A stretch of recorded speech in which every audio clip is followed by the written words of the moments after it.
Hello বন্ধুরা, আমার ইচ্ছে রানা নতুন একটা ব্লগে তোমাদের সবাইকে স্বাগত। আজকে আমি তোমাদের সাথে শেয়ার করব সুজির উপমার রেসিপি। তো আমি যে সবজি দেবো সেগুলোকে ভালো করে ছোট ছোট করে কেটে নিয়েছিলাম।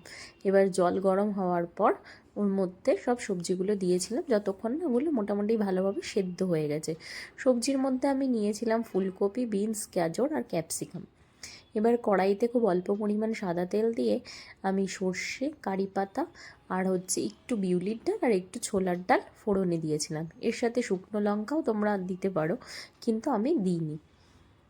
তো ফোড়নটাকে ভালো করে ভেজে নিতে হবে যাতে স্মেলটা তেলের মধ্যে ভালো মতো চলে আসে।